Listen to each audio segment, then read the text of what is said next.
बच्चों आज हम पढ़ेंगे measurement of the capacitance. Measurement of the capacitance में हम लोग देखेंगे डी सॉटी ब्रिज, जो कि क्या काम करता है, कैपेसिटेंस मेजरमेंट करने का काम करता है। और ये सबसे सिंपलेस्ट ब्रिज होता है। सिंपलेस्ट ब्रिज इस वजह से क्योंकि इसमें जो है जो R1 C1 और C2 का ही सिर्फ कॉम्बिनेशन होता है।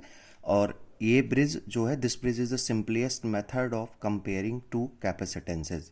अब इस ब्रिज का जो डायग्राम है नीचे दिया गया है, और इसमें जो है जो डायग्राम है उसकी एक आर्म ए बी में C1 कनेक्टेड है और बी सी में R3 कनेक्टेड है, और CD में R4 कनेक्टेड है, और AD में जो है C2 कनेक्टेड है। और जैसा कि आप देख ही रहे हैं, B और D में जो है एक डिटेक्टर लगा हुआ है, और A और C के क्रॉस सोर्स लगा हुआ है। और आप जानते हैं A से B के क्रॉस E1 पोटेंशियल होगा, और जो है B से C के क्रॉस E3 पोटेंशियल है, और A से D के क्रॉस E2 पोटेंशियल है, और D से C के क्रॉस E4 पोटेंशियल है। ये है डी सॉटी ब्रिज का अरेंजमेंट। ठीक है, अब जरा देख लेते हैं कि जो हमें मेजर क्या काम करना है। C1 इज इक्वल टू जो है हमारे पास है कैपेसिटर जिसका कैपेसिटेंस मापना है, और C2 क्या है, एक स्टैंडर्ड कैपेसिटर है, और R3 R4 क्या है, नॉन इंडक्टिव रजिस्टर्स हैं, जो कि क्या कह सकते हैं एक तरीके से शुद्ध रजिस्टर हैं। इनमें बिल्कुल भी कैपेसिटेंस या इंडक्टेंस इन्वॉल्व नहीं है।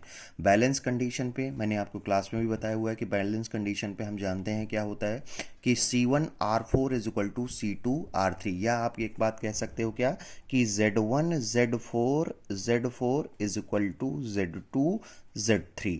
अब आर्म इम्पीडेंसेस को हम लोग साथ में लिख लेंगे, मतलब Z1 की आर्म इम्पीडेंस क्या है, 1/j⍵C1, और Z4 कितना है, R4 is equal to 1/j⍵C2, और Z3 कितना है, R3। अब हम लोग क्या काम करेंगे, इसको 1/C1 R4 is equal to 1/C2 R3, यहाँ पे हमने उनकी इम्पीडेंसेस को लिख दिया है, और R4 is equal to C1/C2 into R3, और C1 is equal to C2 R4/R3। हमने इसको सॉल्व कर लिया, और हमारे पास जो वैल्यू आई जिसकी हमें वैल्यू निकालनी है वो है C1 is equal to C2 R4/R3।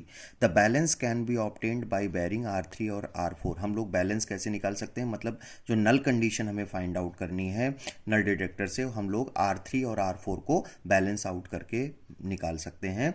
और अब एडवांटेज और डिसएडवांटेज देख लेते हैं इस ब्रिज की।